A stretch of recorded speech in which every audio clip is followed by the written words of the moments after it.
testing the blue here. So let's have a bit of a swirl. So someone said to me, if you let it sit for a little bit, it's sort of like a wine, you know. It's got a strong oakiness, very strong oaky. Yes, yes.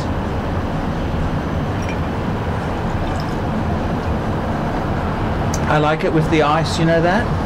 I think I have never, out of all that Scotch there, I haven't actually had it with ice because I've been a bit too scared to pollute it. Yeah. But no, I think it's smooth. Even if you were to have no ice, you can still get that. You can taste the smoothness right there. You know, it's a smooth Scotch. Because even with the ice diluting on some of the lower on for instance the red or the black, there's still that strong nasty bite. Yeah, that bite that just doesn't, you know, it doesn't go away. Fuck, that smooth. See, some of these Scotch snobs say that you shouldn't have a blended Scotch, a single malt all the way. Glenfiddich, Glenmorangie, all of those. I think this is fucking good. I can't say it's shit. Can you say it's shit? No, definitely not. No, definitely not. I've drunken blue. I first read about it in the Fin Review. Okay, yeah. In 96. Shit. 97, 96, that's when I bought as soon as I heard about it, I wanted it. It's like a Patek, you know. Once you know what the fuck it is, it's coveted. You wanted it. You think, shit. And it's still the same. It's very consistent. One thing about Johnnie Walker, he's consistent. Yeah. So this isn't 60 years old.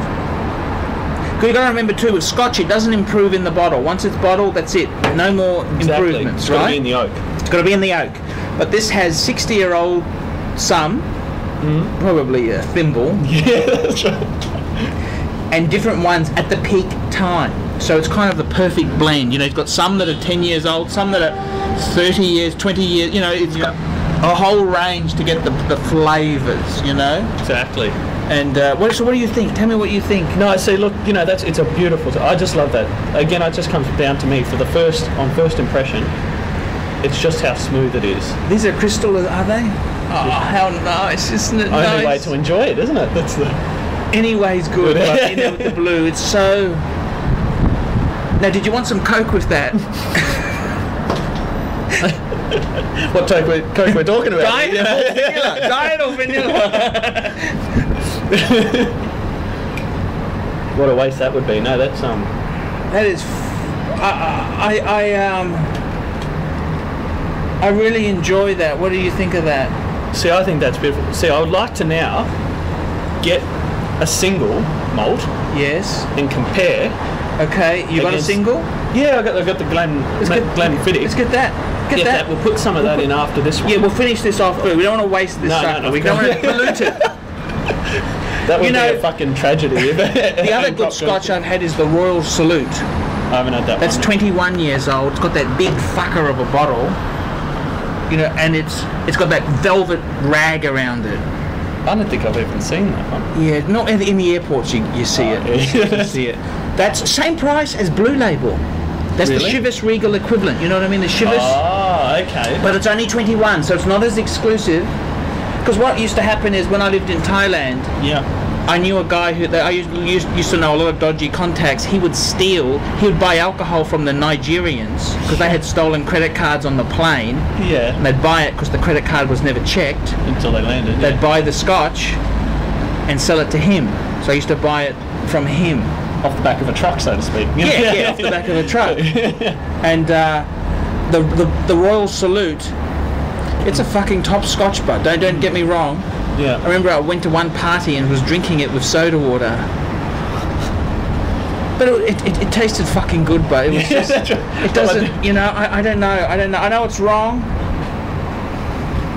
I gotta confess to you, okay? I was running low on Black Label.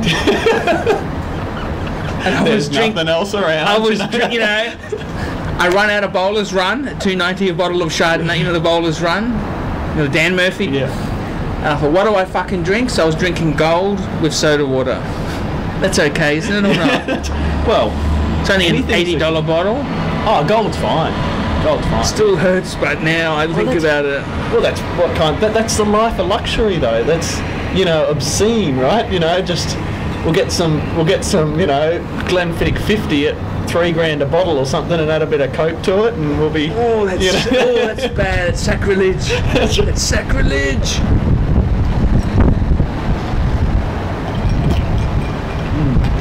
What would you give it out of 10? Give me a 10. I want to hear what your rating out of 10 for this Scotch is. Alright, out of 10. Now, do we factor in price?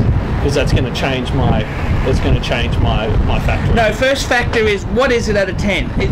Price is irrelevant. You could be a billionaire, you could be a pauper. What is the taste of that? What would you give that? With your knowledge, everything you've absorbed as, how old are you now?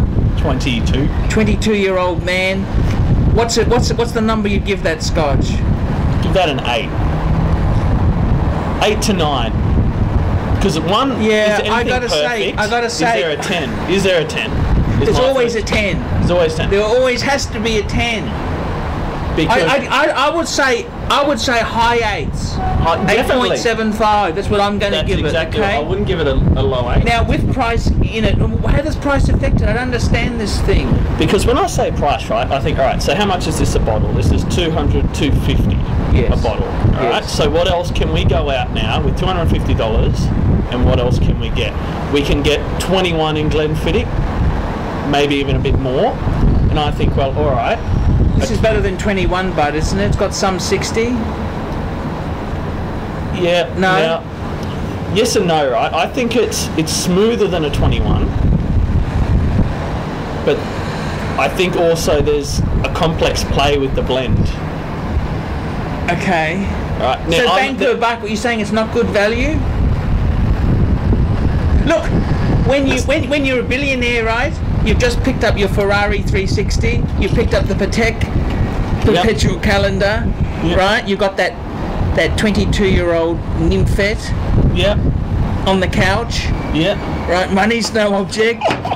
Waiting for you. You would open the blue without being, you heathen, you cheap bastard, wouldn't you? You'd easily open the blue. You wouldn't be embarrassed. You wouldn't be embarrassed, would you? Wouldn't be embarrassed, would you? No, blue. No, definitely not. No, would I? You'd happily do it if you had a business deal that went good.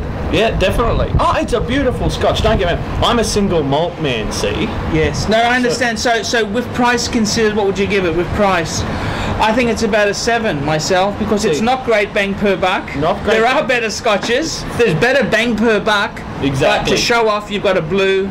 Yeah. They put it in the safe at Jupiter's Casino. It's in the safe. So that's kind of got some cachet to it. It's got the fuck off vibe attached to it, you know. Yeah. But total honesty, it's not great value, is it? That's right. Look, but is a Patek good value? Is a Ferrari good value? Is a Bentley good value? Same question. But it's cool product. I think that's it. There's not many. There's not many. Let me say this to you. There's not many fucking products at $200 a bottle. Yep. Which would be good enough if you were a Ferrari or a Bentley man and had a 22-year-old nymphette with that's a very good 34 point. size double Ds. There's nothing like that, is there? I mean, there's no $200 product which is worthy, is there? I think that's it. You know, look, you're going to spend $250. Well, you probably get something that tastes. Maybe there's a single malt that might be better, but at the end of the day, if you're trying to impress, you get the blue. You get the blue. Because everybody knows it. It's a known product. Yeah. That's good. Is it the Rolex of Scotches? Everybody knows it. You show one at a party. Well, I would have to say jump on you. The blue label. I'm going to say this now. I'm going to put my reputation on the line. Let's be honest now, okay? The blue label Scotch is the Patek Philippe of Scotch, because the reality is Patek is a commercial brand. They're not a unique little winery producing little 1 or 2 watches a year. They make 40 to 50,000 of them fuckers a year. Okay, they're a business. Okay.